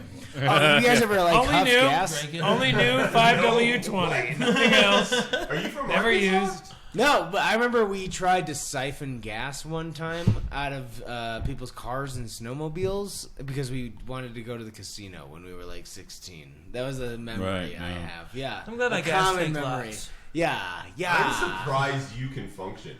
Oh man, with the amount of drugs I've done, also agree with you. I know. Are you a drug guy, Corey? Yeah, I'm a psychedelic I didn't know you were guy. cool. Oh, I know. Interesting. You like drugs, really? I know. That's why it took you this long to book me. You Dude, didn't think I was cool. I didn't know you liked drugs, man. You should have told me that earlier. You could have been up there 4 years ago. Before I even moved here. You love drugs? That's cool. I with that lacrosse body of yours and Wouldn't face, have thought it. Yeah, never would have thought that. You have a real Duke. Yeah, right, dude. Dude, he won't rape a chick alone, but when there's 6 guys, he's into it. Good think, am I right? It's my mentality. It's not my fault. He's a people pleaser, you know. He's gonna go down on her when he's ready. That's his way of saying sorry. We're all canceled. All right, perfect. You can edit this, right? We could. But we will not. There it goes. No, Yeah, this is really, really nice. So now, I like psychedelics. I'm more of an acid guy than a mushroom guy, and I like Molly a lot. Okay. Yeah, those. But that's your generation. You're in your 20s still. No, I'm 32. Okay, close enough. But yeah, all right. But I guess I don't smoke weed. I used to smoke weed a lot. I fell out of it when I started playing rugby, at a higher level, and I just my lungs were just shitty. Of course, he plays rugby. Used to. Google a picture of Corey David. Corey with a K. No, but that's lacrosse for people who like to party. Oh, okay. Yeah. And then I just got it really into psychedelics. What position did you play in rugby? If it was a bad team, it was fly half. If it was a good team, it was outside center. Do you know anything? It's funny that I asked that. It's because I have no idea what the fuck you're talking about. I don't know why I said that. I don't even know why you asked. I feel like you would be the guy that they launch up in the air to fucking get the ball. That's what I would have assumed. It's wee. Yeah, and a scrum. I know what that is. Yeah. You ever seen Australian rules rugby? No. Aussie rules football. Yeah, you know what you're talking about. Where they play it on a circular field? Yes. What the fuck are they doing down there? It's pretty fun to watch. That is the most brutal game It's this so planet confusing. has now. It looks awesome. It's actually very fun to watch. It Yeah. looks awesome. It I is have very no fun. idea what's happening, but I'm like, yes. Super high scoring. Well, I guess okay. So curious, what's everybody else's like? Where are you guys at? Hang on, Steve just dropped all of his weed on the floor. Steve just dropped all of an open jar on the floor. Yes, this was fun. Where's everybody else at drug wise? So my Just starting. What? I just took some acid Today? like 2 weeks ago. That fucked Like you did well. but it fucked me up for a week. Wow. Yeah. That Like, dirty acid's a bitch. Well, it was very intense, and then I also I've done plenty of acid. I love it. I think it's great. But you know how usually when you're tripping, you find a base camp somewhere. Yeah. Somewhere, 100%. wherever it happens to be. I'm a big psychedelic guy. I did not. That sucks. It just kept going That's and tough. kept going and kept going. That's not acid See- anymore. Like, they're not even making LSD anymore. They're just making other shit that's close to it. Yeah, it was What just. it is? Yeah. I just 100%. I couldn't just sit and enjoy myself at any point in time because I didn't know what was happening next, and I just became more incoherent as the night went on. Yeah. And then you can't sleep. Yeah. Also. Oh, yeah. And then it like fucked me up for a week afterward. And I'm like, again very pro psychedelic, but I just hadn't had that experience before. You just felt like extra mashed potatoes later or something? Like you couldn't, think straight? Or you were explaining to me this at the bar the other night. Yeah. Like you couldn't think straight, or you felt Mixed up. unstable just going about your day for a week. I know for a week I literally just felt like I was less of a person. Like Okay. I had like a bubble like in my head that I was just getting through the day, and I was not being a person at all. I see. That's a lot of my days, man. See, that kind of shit is what pushed me away from it. I was big into mushrooms, and I got way more into acid. I thought it was way more enjoyable. And those experiences, I kept having them, and then it just pushed me back to mushrooms. Because if it's for me, it's all a consistency thing. Like if I can get the consistent That's why you thing gotta buy a that makes sheet it at a really time. fun. Yeah. I want to try mushrooms this summer. I'm excited. You ever Wow, tried what are mu- you, you never tried 12? mushrooms? Jesus No, dude. Christ. Yeah, for real. Look, man, such a strict upbringing. Like, I tried cocaine for the first time last summer. What? Hated it, but dude, right? I started eating weed for the first time. 2 Eating years weed, ago. yeah, just for the first time. I can't smoke anything. I got weak lungs. But he's literally just chewing full. The devil's full- lettuce. I'm 38. If anybody's wondering, like, I'm basically doing my teenage renaissance right now. Right before I hit 40. Is this your first podcast? That's probably better for your brain, dude. I wish I didn't do drugs so early in my life. I mean, I For do sure. feel more equipped to experience it? and handle it and, like, enjoy and be more aware of myself and keep myself safe. Yeah. Although I thought that my brain was unbreakable when I was young.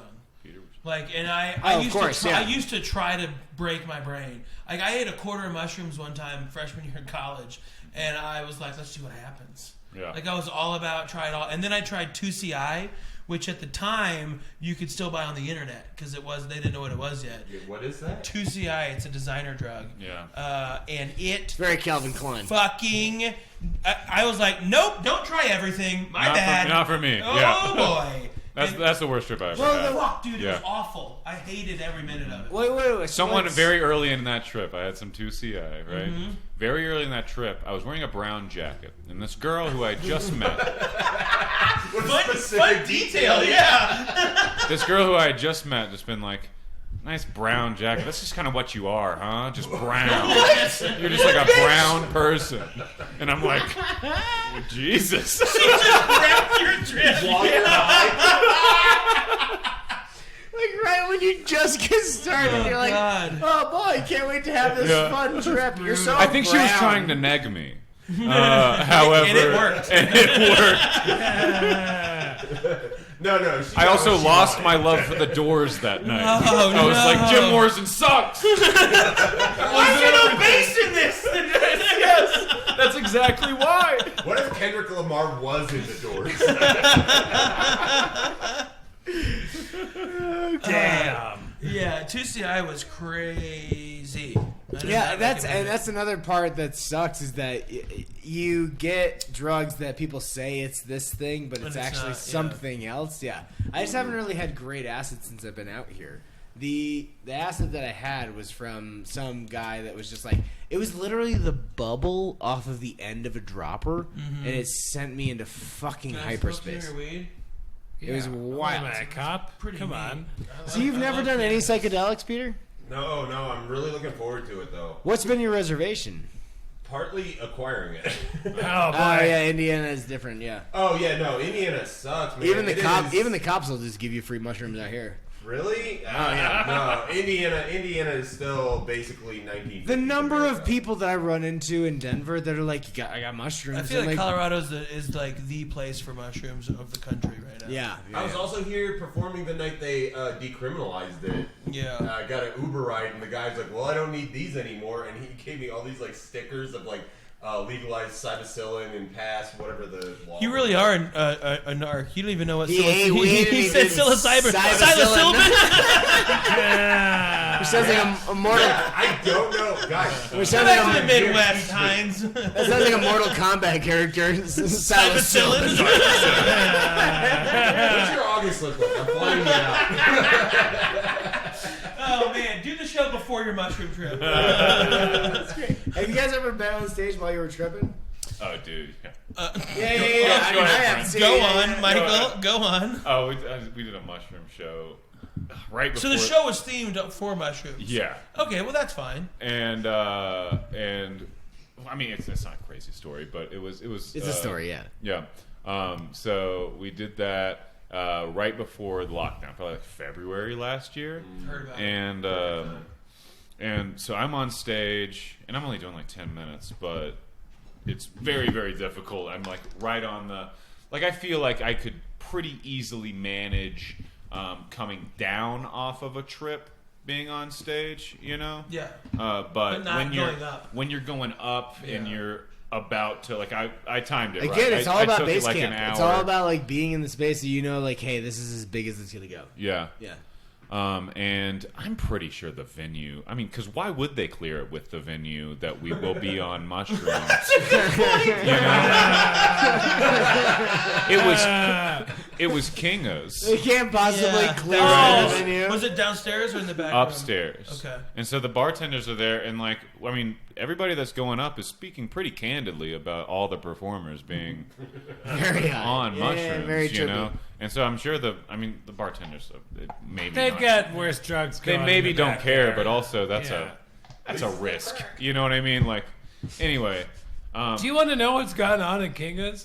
I'll tell you after the podcast. Sure. But We can't put it on record because we could be killed. yes. Half of it. Yes. Yeah. Maybe I should censor Kinga's. But anyway, I'm on stage and the lights flicker at some point, and at first I'm like, did I imagine that? And then second, I yelled at someone in the back for hitting the light switch. And then everybody's like, what are you talking about? And then I was like, oh, they lit me with the house lights.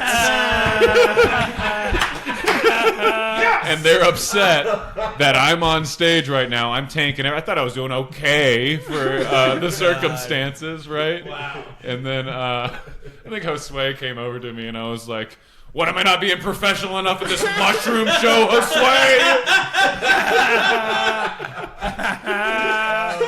So, for some reason, whatever. And then I look behind me, and one of the bartenders is putting stools up on tables in the back area of Kinga's, that back kind of lounge part, you know? And I'm going, oh no, they are shutting the bar down because of me. Oh, yes. How is this What not have your I mom's done? story, dude? This is fucking great.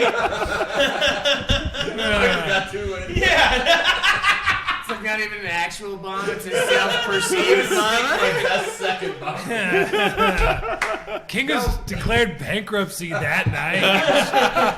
The whole block. Chapter 11. No, actually, so not having done them, I don't know how, it is on those. does it make it hard to remember jokes? Like, does it mess with like? It depends. Well, on let me how tell hard you it this. is. It's not weed. You can't stop orgasming the entire time. It's a very It never emotional. I think. You have some now. I think mushrooms are very emotional compared to like acid, and I think that you're very much in your vibe, and you're very much influenced by your surrounding environment. And I think at times it can be difficult to realize that these are two different things. With stand-up in particular, it is not a great combination if you're tripping, because all your timing is gone. Yeah. Like it's gone out the window because you are just in the space at that point, and any level of satisfaction that you got from being able to tell this joke a certain way is gone because you're not doing that anymore. It's not a timing thing. It's not a words thing. You're just like in this. You're just in the space. Speaking your thoughts out loud. Yeah. I will say though that your sense of everybody else's energy is in a heightened state, and you are also emitting just a funny vibe off of you. It is silly. So like I wasn't being necessarily linearly sensical or logical, but people were enjoying it because I was just emitting just like this oddball kind I'm a centaur! Which you kind of have anyway. But what I would think is that it would be easier to just go up and just do the jokes because you're like, I need to just stay on this track for a little bit. I would think it would be harder to be super loose. Here's the difference would be if I'm tripping a little. Yeah, That's versus totally different. for sure. But if I'm tripping, if then you're you vibing gotta, versus tripping, you're exactly right. yes, Yeah. if you're tripping, you stick to the fucking script because any vibe you're potentially getting from the audience, you can't really make it funny other than to you.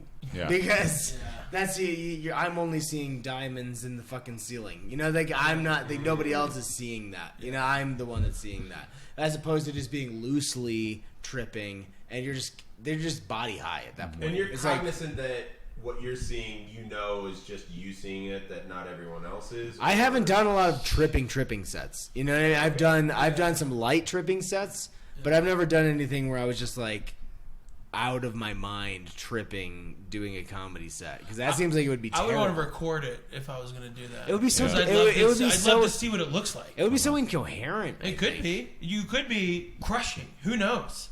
Who fucking knows? Another detail to this particular show: Zeke Herrera stood on an ATM and was he took my.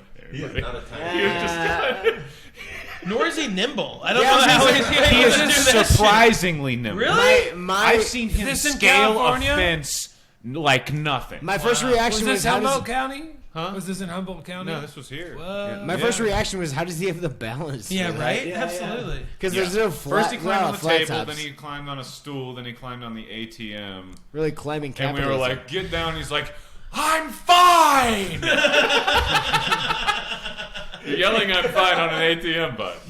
Live action Donkey Kong. Yeah, right? I haven't done much. I haven't done more than a 5-minute open mic when I was tripping. Yeah. But I will say this. I remember one time I was on Thanksgiving weekend or somewhere around there.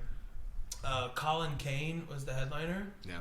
Which none of that's super important, but I was going to go to the Last Waltz Revisited, which is a tribute concert to the band's Last Waltz. They do it here every year. It's really awesome. So what I did was I brought all my mushrooms to the club because I wanted to work first.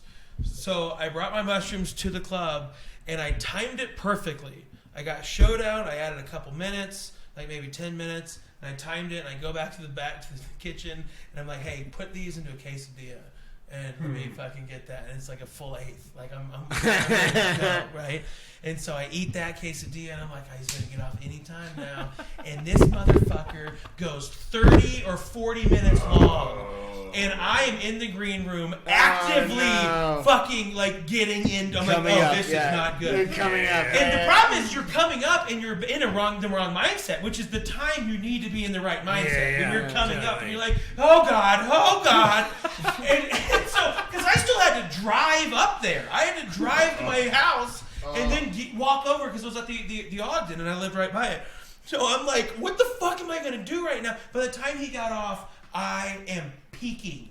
I am fucking tripping my face off. And I literally just go on stage and go, come on, Katie, well, that's our show. Thanks for coming to the show. Can I get it? And I just off as fast as I could. Just into the green room. Oh, dude. Because you're like, there's so much space and time in between your thoughts and sentences while you're tripping.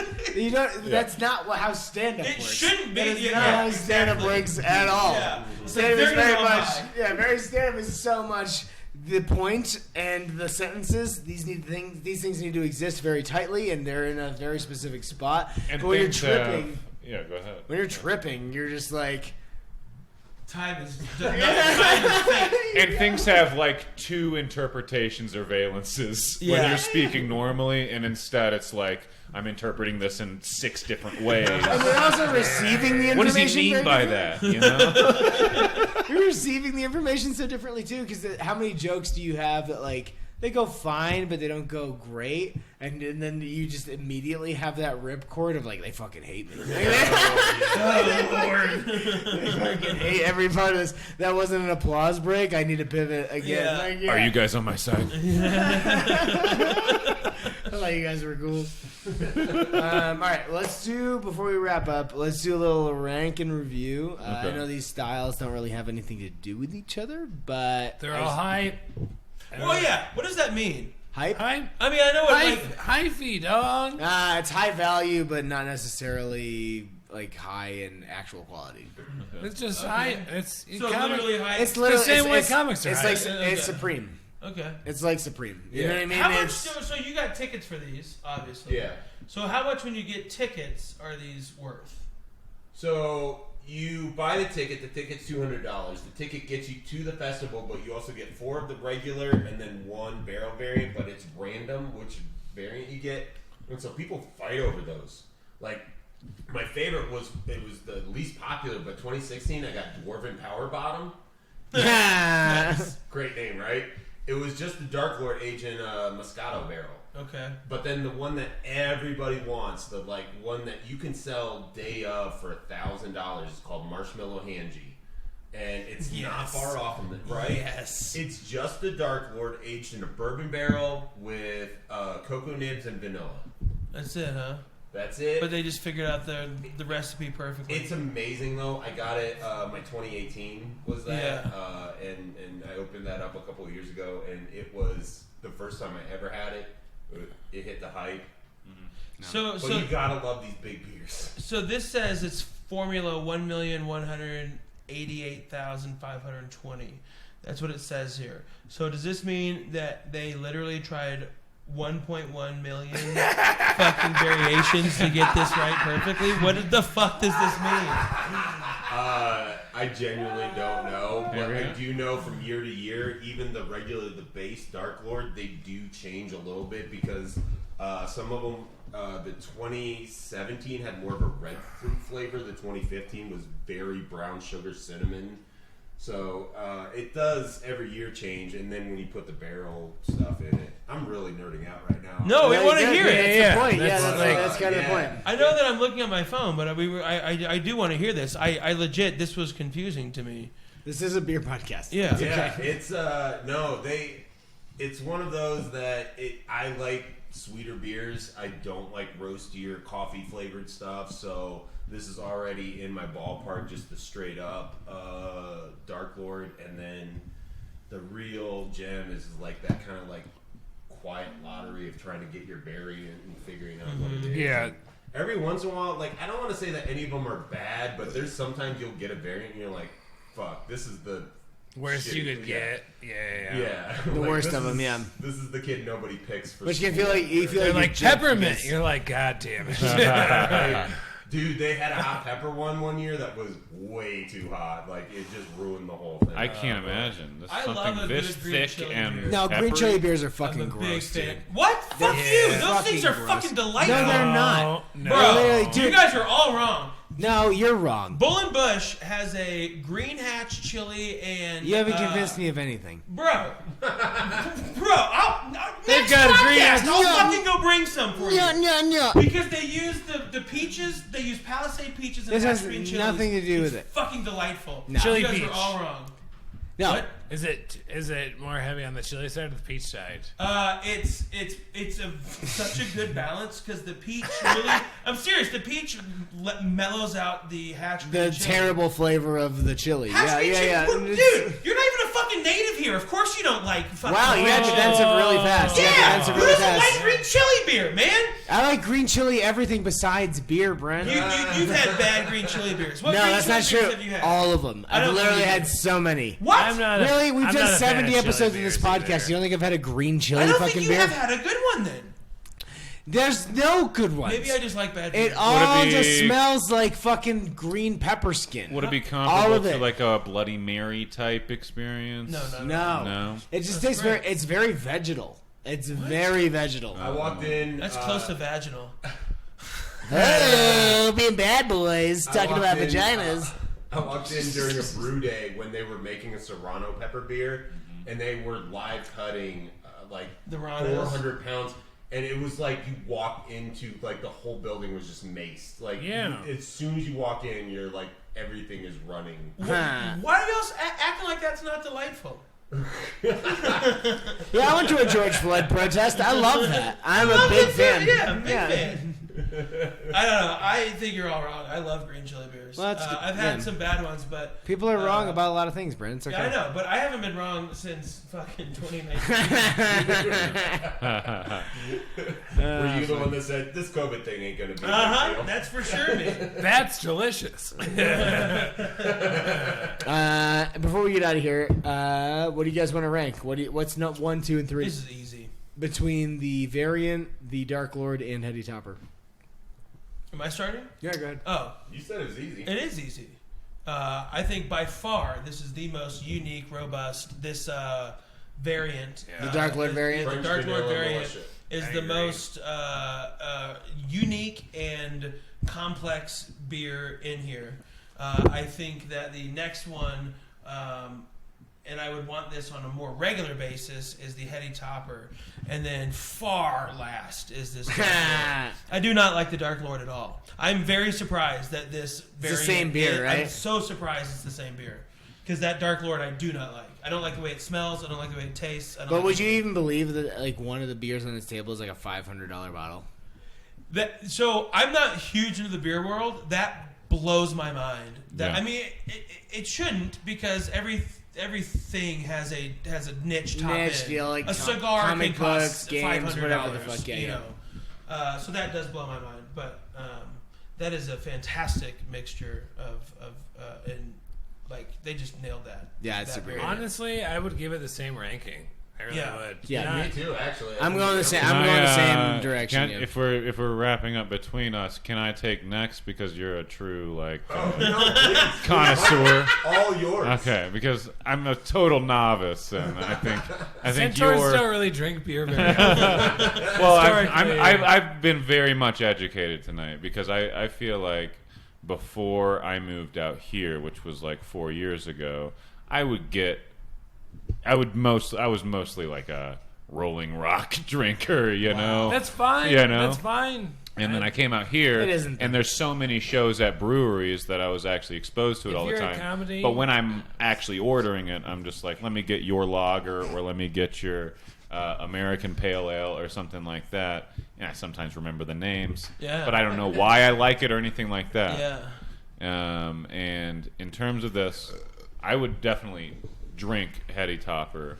First. Yeah, at any Yeah, oh, at for any sure. at any time. That's like the- That's the casual. That's Yeah. the casual. That's a, like, Exactly. that's a yeah. casual high-end beer. Yeah. No, that's only because you compared it to two stouts, though. That is. Yeah, Well, I yeah, mean, but, I and mean, it's, that's- it's also the beginning of this is the first fucking 90-degree day we've had all year. Second one, right? Yeah. No, Dark but I beers- mean, I'm not discrediting his perspective on You that could, at all though. because if you were gonna rank this in terms of drinkability, just if you walk into Heady a bar, Chopper walks away Heady with it. Chopper Yeah. walks away with it. Yeah. But in terms of learning it, I think the way we progressed from the Dark Lord to the variant actually really educated me because, like, the Dark Lord was not a shock to my system. Like, It really was, But I though. don't Yeah. like. I'm not a particular huge fan of stouts or anything that's too thick or like chocolatey. And then I had that, and I was like, I learned to like it as I was enjoying the drink, but initially I was like, I wouldn't order this. You know? And then I got the variant, and then I retrospectively kind of like appreciated the in a Dark weird Lord way, little the bit more. variant makes you appreciate the base. Yeah. Like a little more. Right? Because it is much more of a, you're not going to take huge drinks of this. Right. You're just going to be no, sitting this is very there. much meant to do like in exactly the It's setting. It's still sitting that in my we're doing mouth. right I now. have Like you have 5 people around. We're just like shooting It's like a shit. bottle of wine almost. Yeah. That's what it seems like. Yeah. Did you know it was the same beer? No, I didn't. Did you think it was the I same imagine beer? from the wax that it was The same brewery, The obviously. same brewery, But yeah. did you think it was the same beer? The bottles are shaped completely differently. Yeah, so- exactly. It looks like a It's totally actually different beer. sizes too. This is a 22 ounce and this is 750 milliliters. So that is a bottle of wine. Yeah, it is. Yeah. Yeah. And so, in terms of education, the variant's my number one. Mm-hmm. And then I put Heady here. And I Oh, put cool Dark way to Lord get to last. agree with all of us. You fucking cocksucker. Take the long route. Yeah. My bad. All right. Well, hey, that's gonna do it for the rotating. What about tap. his? What about his Didn't thing? you get it? I agreed with Brent, but actually, I just want to. My one caveat is I want to say it is a sharing beer. You were right, and that is the most fun about getting these. You don't have to yell, Peter. Yeah, you I are. just can't You are. say You are firing on all cylinders right now. I'm just so glad you guys like had this with me and got to share Yeah. because this Yeah, is what's man. the most fun about these. Yeah, things. yeah. That's the thing Yeah. about getting a big bottle is like actually Thank you sharing for bringing it it. with people you want to like hang out with. So very grateful for you for doing that. You Appreciate idiots that. have anything to plug? Yeah, I got a whole bunch to plug. Super Michael, why don't sentimental. you Just start? hey, come on. Michael's in Chattanooga soon With Eddie Pep. Hanging out with Eddie Pep. Pep. Yeah. I'm excited about that. Yeah. Yeah. Where are you at? Go ahead. Chattanooga, JJ's Bohemia, June 16th. It's gonna be fun. There you go. And if you yeah. can't make that, June Great. 17th, I'm headlining that night. There you go. Even better. I don't know if it's better, but that's pretty cool. Congratulations. Thank you. Very It's good. more. for you. It's better for you. You deserve Yeah. it. It's not for the audience. May all the centaurs bless your presence. Yes. People bring Michael Dark Lords if you have. Oh, them. please. Yeah, or a variant. He likes Mostly the variants. education. If you show up with a Dark Lord, if you hand Michael a Dark Lord, he's gonna be like, "I've had better."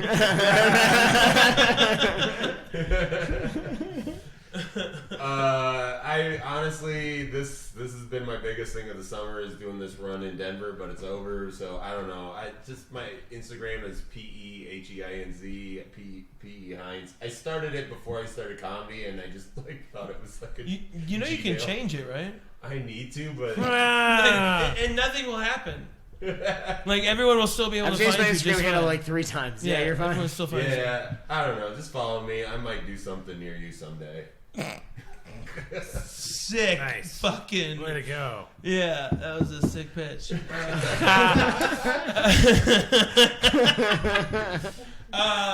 He brought the beer. Yeah, the beer is great. My name is Brent Gill. You can find me on Instagram at I am Brent Gill. Also follow my YouTube channel, Brent Gill Comedy. I put up fun videos there as well. You can find me live almost every Sunday. I mean, the show is every Sunday at the Boulder Comedy Show. Just Hi, search buds. Boulder Comedy Show at the Rayback Collective.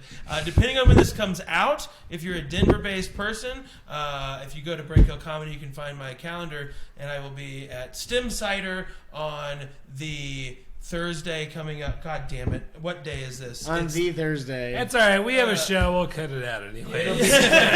Thursday's the 10th. Thursday's the 10th. That's where I'm at, and then I'm in a wedding, and then I'm doing a roast for a guy that I met at a country club on the 26th of June. So if y'all want to come to that, It's You're at their writing house. rose jokes for a guy you met at a country club. Yeah, I don't once? know him at all, and this is terrible, but it's got a comment in it, so I'm in it. I'm doing it. But, Hell yeah. yeah, and then if you guys, if you're a chick and or dude, and you guys want me to sign you up on my OnlyFans account, I'm also building OnlyFans pages. Yeah, well, that's the downer of the episode right there. Yeah, like if you're a chick or two and nowhere beyond or in between. Hey guys, follow me on Brent's OnlyFans. Dude, it's good. I'm fucking killing it. I hope I get so many hit-ups. I'm doing a feature. You never knew you were a niche until you put yourself out there. Yeah, dude, I'm telling you, man. Well, thank you guys very much for doing the show. Hey, thanks for having us. We got some new shows coming up. We're back at Welcome Home Brewing soon in Parker, and we'll be at Station 26. We're going to be at Station 26. We got our show coming up at the Lodge, which is the new extension of Woods Boss downtown. They've got a really sick event space that they put right next to the brewery, which is pretty amazing. They've got a full stage, light system, sound. It's a 110-person venue. It's going to be really... it's going to be... You guys run some of the best independent shows in the country. We're trying. We're doing what we can. Very, very we have Volchanke Cider coming up soon as well. So just go to rotatingtapcomedy.com to check out all the shows. You can check out our social media to see what we got going on. Thank you very much to our sponsors, Rocky Mountain Pizza, Epic Brewing Company, New Image Brewing Company. Thank you so much, and good night. Bye.